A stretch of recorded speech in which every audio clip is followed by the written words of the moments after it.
मूलं गुरुर्वाक्यं मोक्षमूलं गुरुकृपा। गुरुर्देवो गुरुर्धर्मो गुरुर्निष्ठा परं तपः। गुरु परतरं नास्ति नास्ति तत्त्वं गुरु परम्। प्रातः स्मरणीय परम पूज्य गुरुदेव जी, वंदनीय संत समाज, सम्माननीय भक्त सज्जनों, श्रद्धा मूर्ति माताओं,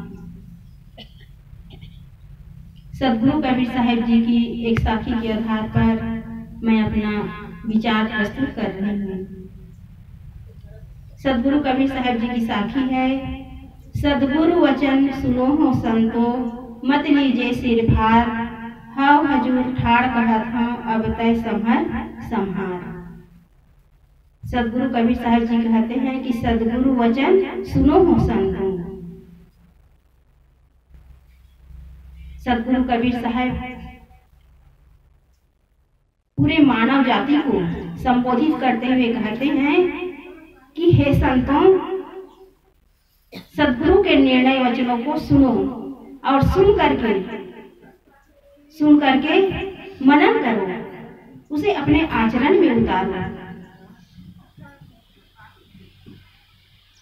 संत गुरुजनों के निर्णय वाणी में ही हम सबका कल्याण है,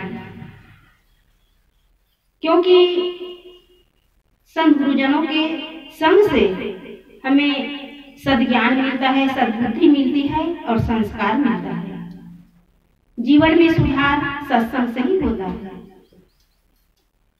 लोगों के अंदर यही धारणा है कि खेती करेंगे तो अनाज मिलेगा, नौकरी करेंगे तो पैसा मिलेगा, व्यापार करेंगे तो उसमें भी पैसा मिलेगा, इनकम होगा। लेकिन सत्संग में जाएंगे तो क्या मिलेगा? यहाँ कुछ नहीं मिलेगा। कहीं कथा भागवत में जाएंगे तो वहाँ मनोरंजन होगा, लेकिन सत्संग से कुछ मिलने वाला नहीं है। कुछ लोगों की धारणा ही ऐसी है। लेकिन सत्संग से हमें सद्ज्ञान मिलता है, हमारी समझ बढ़ती है, हमारी बुद्धि जो गलत दिशा में है वो सही दिशा में लगती है। आप सब लोग देखते ही हैं, हर गांव में ये घटनाएं घट रही है। छोटे छोटे बच्चे शराब पी रहे हैं, घर का माहौल बिगड़ा हुआ है, माता पिता परेशान हैं। किस कारण? क्योंकि आज सत्संग का माहौल नहीं है। इसी गांव में नवयुवक छोटे छोटे बच्चे भी हैं। खैर अभी तो स्कूल टाइम है बच्चों का, लेकिन कई जगहों पर छुट्टी के दिनों में भी बच्चे लोग सत्संग में नहीं आते, क्योंकि उनकी रुचि ही नहीं है। संतों के प्रति उनके अंदर कोई लगाव ही नहीं है, तो सुधार कहाँ से होगा? इसी जगह पर यदि कोई नेता, कोई जादूगर या कोई मंत्र तंत्र वाले आ जाए तो पूरी गांव इकट्ठी हो जाएगी। कहीं कहीं सुनने में आता है कि कोई तांत्रिक आकर के बताते हैं कि मेरे द्वारा दिए हुए जल से रोग दूर हो जाते हैं, तो लोगों की भीड़ इकट्ठी हो जाती है और लोग उस जल को छोटी छोटी डिबिया में, शीशी में भर करके ले जाते हैं खरीद करके, और कहते हैं कि इससे रोग दूर हो जाएगा। तो इतना बड़ा बड़ा हॉस्पिटल क्यों बना है? डॉक्टर लोग विदेश से नए नए तकनीक सीख करके आते क्यों हैं? वो तांत्रिक ही सबको ठीक कर देते हैं। लोग विवेक नहीं करते। इसी कारण हमारा यह भारत देश पिछड़ा हुआ है, इसी अंधविश्वास और पाखंड के कारण। हमें चाहिए कि हम अपने अंदर एक चेतना लाएं, जागृति लाएं, विवेक करें कि सत्य क्या है और असत्य क्या है। जब तक हम सत्य और असत्य को परखेंगे नहीं, हम अपने समझ शक्ति को बढ़ाएंगे नहीं, जीवन में सुधार कहाँ से होगा? संस्कार माता पिता से भी मिलता है। यदि माता पिता संस्कारी हैं, माता पिता सदाचारी हैं, तो बच्चा कभी बिगड़ेगा नहीं, वो सही रास्ते पर ही चलेगा। बाहर यदि कुसंग में बिगड़ गया तो ये अलग बात है, लेकिन जहाँ संस्कारी माता पिता होते हैं वहाँ बच्चे बिगड़ते नहीं हैं। इसलिए बच्चों को संस्कार देने की आवश्यकता है। आप लोग तो सुने हैं सुल्ताना डाकू। सुल्ताना डाकू एकदम से डाकू नहीं बना, वो बचपन में अपने सहपाठी का, अपने साथियों का पेंसिल चुरा करके ले आता था, पुस्तकें चुरा करके ले आता था, और उसकी माँ कहती थी कि बेटा चुपचाप रख लो, किसी को मत बताना। उसी समय वो माँ टोक देती, डांट देती, उसे समझा देती, तो आगे बढ़ करके वो गलत काम नहीं करता। वही बच्चा अंडा चुराने लगा, फिर बड़ा होकर के दूसरे घरों में चोरी करने लगा, और चोरी करते करते बहुत बड़ा डाकू बना, और उसे फांसी के तख्ते पर चढ़ना पड़ा। आदमी छोटी छोटी गलतियां करते करते बड़ी बड़ी गलतियां करने लगता है। आदमी जो है एकदम से पहाड़ से नहीं टकराता, वो पत्थर से टकराता है। चलते चलते रोड पर चलते चलते पत्थर से टकराता है, वो जाकर के पहाड़ से नहीं टकराता। इसी प्रकार मनुष्य जो है जीवन में छोटी छोटी गलतियां करते चला जाता है। कोई टोकने वाला नहीं होता, कोई समझाने वाला नहीं होता। यदि टोकने वाला, समझाने वाला यदि मिल गया, सही मार्गदर्शन देने वाला मिल गया, तो बच्चा जो है सुधर जाता है, उसके जीवन का नव निर्माण होता है। इसलिए हम सबका कर्तव्य है, दायित्व है कि बच्चों को सही संस्कार देना, उसे सही रास्ते पर लाना। बच्चा पैदा करना और उसे सही संस्कार देना, ये माता पिता का दायित्व है, और उसी के आधार पर ही ये हमारा समाज, हमारा परिवार, हमारा देश टिका हुआ है। यदि हमारी नींव भी बिगड़ गई, हमारी नींव भी बिगड़ गई, तो हमारा जो इमारत है वो भी बिगड़ जाएगा। इसलिए बच्चों को संस्कार देना बहुत ही आवश्यक है।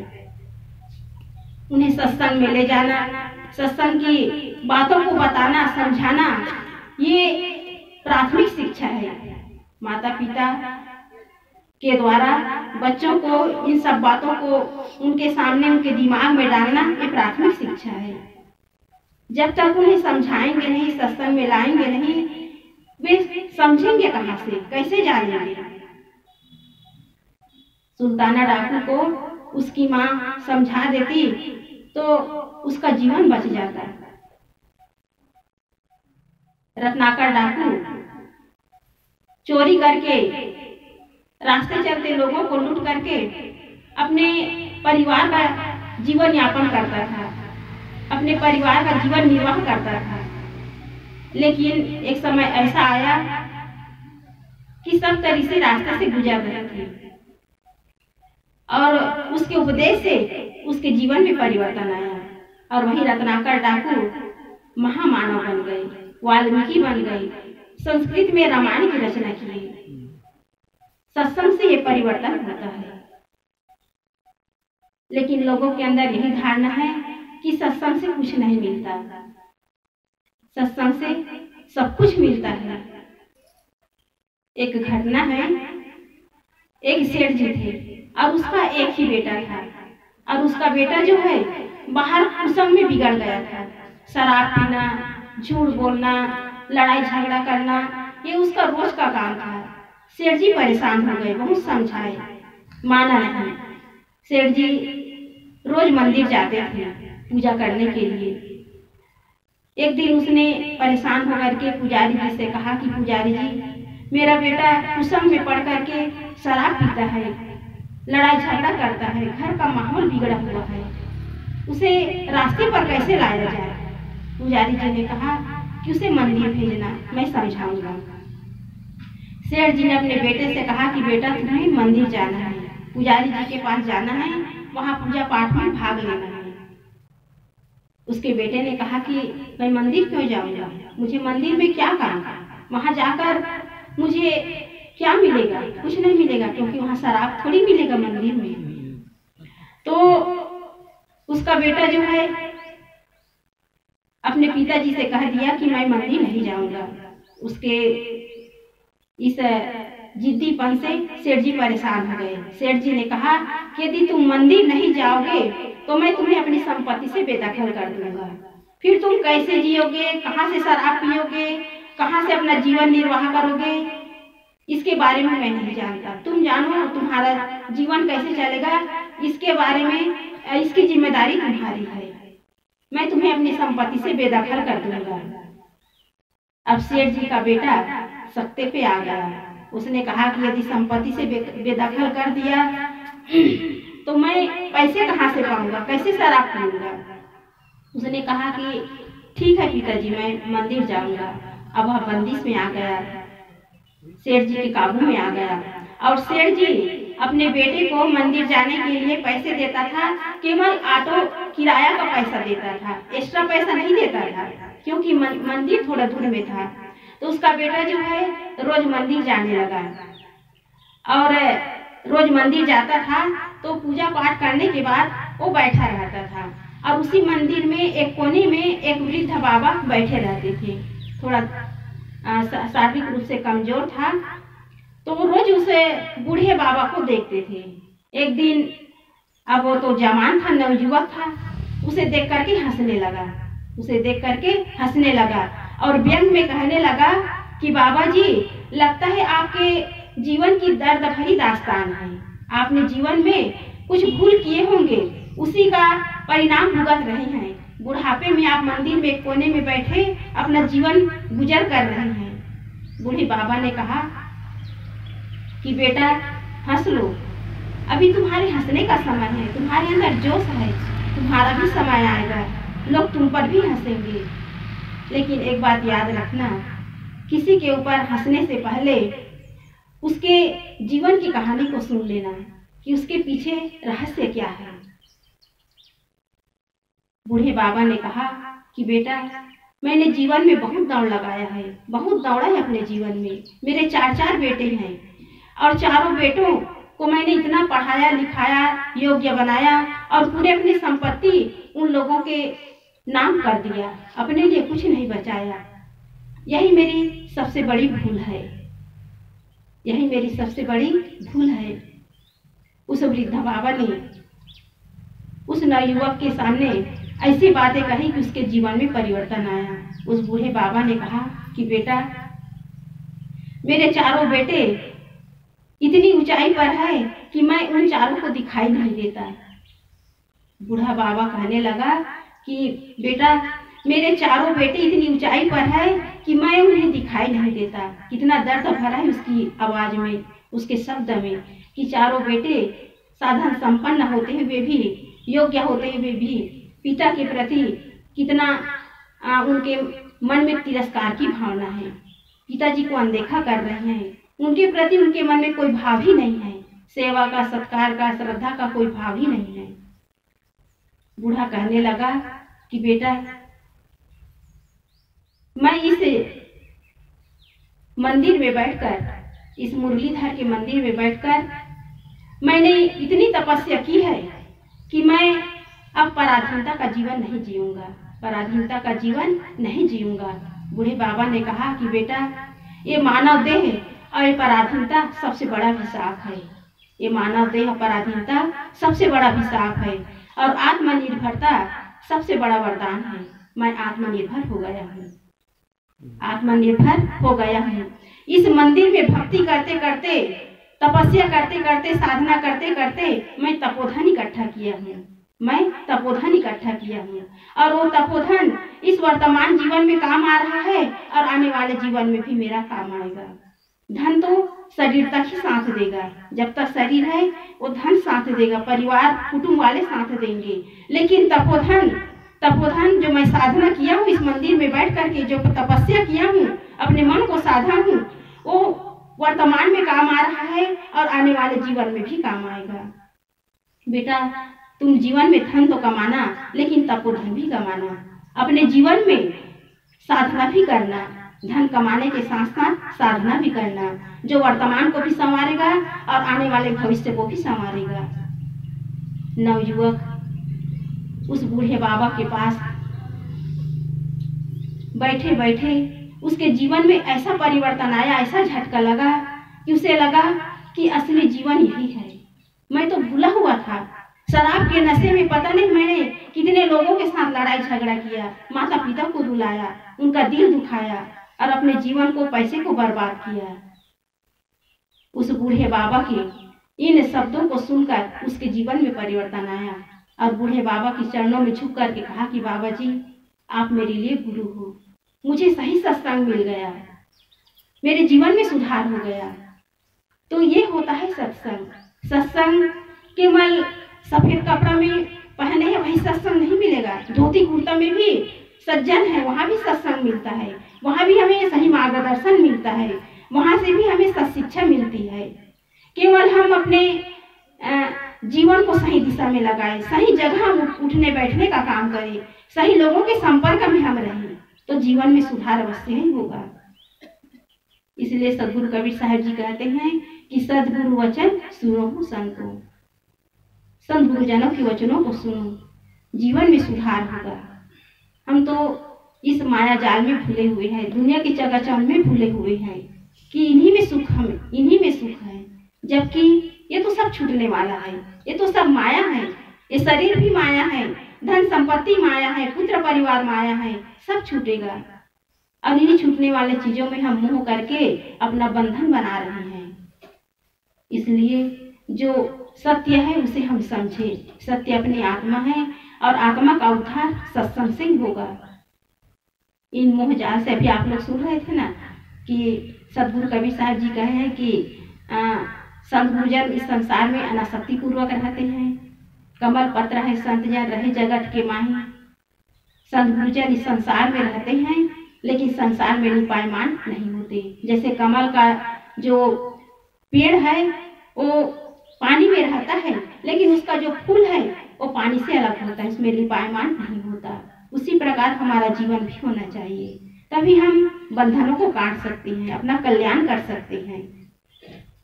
लेकिन आज लोग जो है अपने ऊपर अलग से करता धरता मान बैठे हैं। सदगुरु कबीर साहब जी आगे कहते हैं कि मत लीजिए सिर भार, अपने ऊपर मान्यताओं का भार मत लो, मान्यताओं का भार अपने ऊपर मत ला दो, मान्यताओं का बोझा अपने ऊपर मत ला दो, क्योंकि देवी देवता ईश्वर परमात्मा भूत प्रेत यंत्र मंत्र जादू टोना ये सब केवल कल्पना है, काल्पनिक है, इसमें वास्तविकता कुछ भी नहीं है। पूज्य गुरुदेव जी अभिलाष साहब जी अपने प्रवचन के दौरान हमेशा कहते थे कि यदि भूत प्रेत कहीं है तो उसकी भी योनि होनी चाहिए, उसका भी परिवार होना चाहिए, उसका भी मतलब कहीं पर गांव होना चाहिए, तब तो आप मानोगे कि भूत प्रेत हैं। लोग केवल मन में भय बना बैठे हैं कि भूत प्रेत है। शमशान घाट में लोग जाना, वहां कहते हैं कि वहां जाएंगे तो हमें भूत प्रेत लग जाएगा, मतलब इतना भय अपने अंदर पाले हुए हैं कि यदि शमशान घाट में चले जाएंगे तो हम मर ही जाएंगे, वहां से हम जिंदा आएंगे नहीं, इतना भय अपने अंदर पाले हुए हैं। और उसी शमशान घाट में पशु पक्षी कीड़े मकोड़े आराम से रहते हैं, जानवर आराम से रात और दिन वहां रहते हैं, उन्हें कोई भय नहीं है। केवल मनुष्य को ही लगता है भूत प्रेत का भय, जादू टोना मंत्र तंत्र का भय केवल मनुष्य को ही लगता है। क्यों लगता है? क्योंकि ये मनुष्य की बनाई हुई काल्पनिक बातें हैं। पशु पक्षी नहीं मानते सब, क्योंकि उनके अंदर वो सब भय ही नहीं है, ये मनुष्य की बनाई हुई भय है। इसलिए कहीं भी आप जाओ तो कहीं कोई जंत्र मंत्र जादू टोना कुछ भी नहीं है, आप स्वतंत्र होकर के जीवन जी सकते हैं। पहले तो गांव में किसका प्रचलन था? टोनही का। माताओं को खूब सताते थे, सास ससुर देवर जेठ जेठानी सब सताते थे। माताएं एक दूसरे को सबकी निगाह से देखते थे, सताते थे, उनसे बात नहीं करते थे। वो तालाब में चली जाए तो कोई नहाने के लिए नहीं जाते थे उसके पास कि हमारे ऊपर कुछ कर देंगे, कहीं पानी का छींटा पड़ गया तो कहीं हाथ पैर में दर्द हो जाएंगे, कमर में दर्द हो जाएंगे। ये सब भय है, हम भय पाले हुए हैं। यदि वो आपके ऊपर कुछ तंत्र मंत्र डाल सकते हैं तो कभी बीमार ही नहीं पड़ सकते, वो तो अजर अमर बन करके आया हुआ होगा। आप स्वयं विचार करें, सबका शरीर मरण धर्म है, सबको इस शरीर छोड़ करके जाना है। फिर आप किसके भय से अपने जीवन को बर्बाद कर रहे हैं? इसलिए चाहिए कि कहीं कोई देवी देवता नहीं है, कहीं भूत भवानी नहीं है, कहीं कोई तंत्र मंत्र नहीं है। इसलिए कहा गया है कि यदि किसी से न्याय मिलता तो बड़े बड़े न्यायालय न होते। यदि सरस्वती से ज्ञान मिलता तो बड़े बड़े विद्यालय न होते।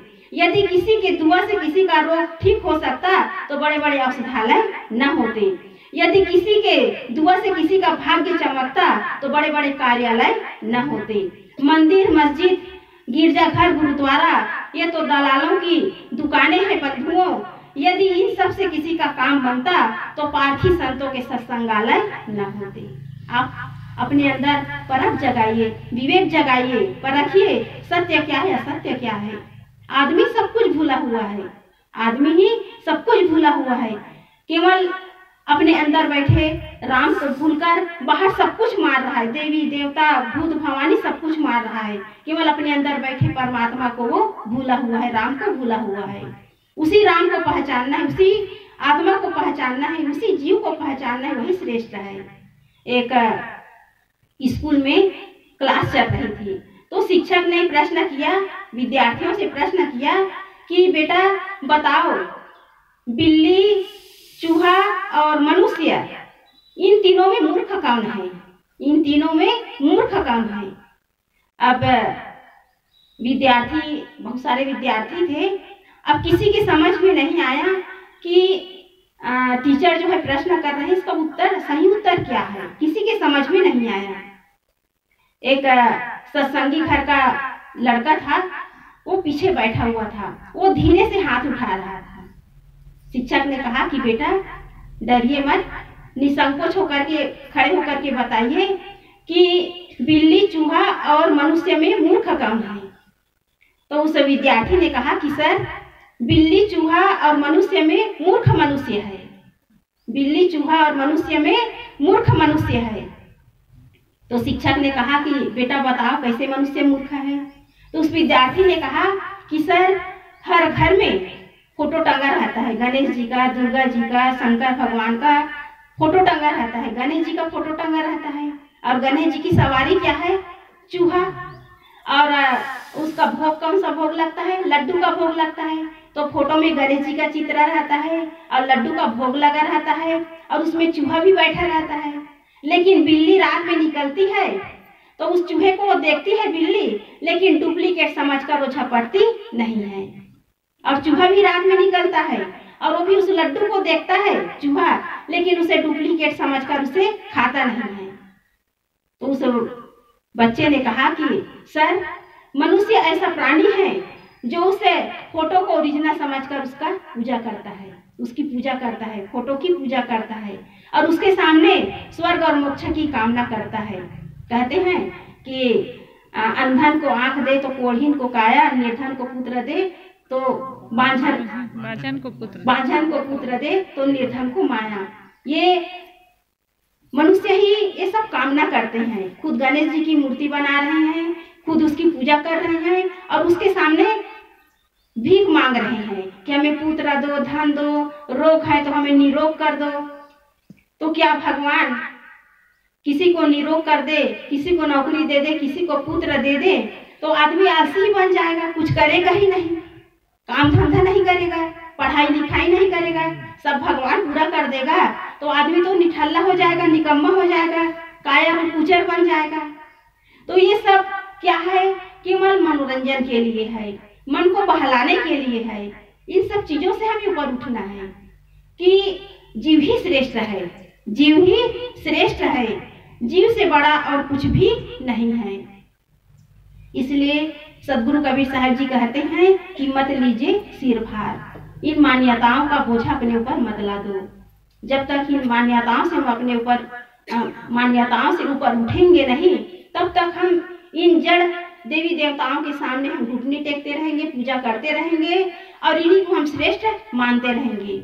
लोग 9 दिन तक देवी माता की पूजा करते हैं और 9 दिन के बाद विसर्जन करने के लिए जाते हैं। और कहीं कहीं आप लोगों ने सुना होगा कि नदी में विसर्जन करने के लिए जाते हैं तो नवयुवक जो है जोश में रहते हैं, विसर्जन करते करते खुद नदी में डूब जाते हैं, कितनों मृत्यु हो जाती है। जिसे दुर्गा जी की आप 9 दिन पूजा किए और आपको मौत से बचा नहीं सके तो श्रेष्ठ कौन हुआ? यदि वो श्रेष्ठ होती, वो शक्तिशाली होती, सर्वशक्तिमान होती तो आपको बचा लेती वो, लेकिन वो तो बेजान है, जड़ है। लोग नदी में जाते हैं, जल को देवी मानते हैं, उसकी पूजा करते हैं।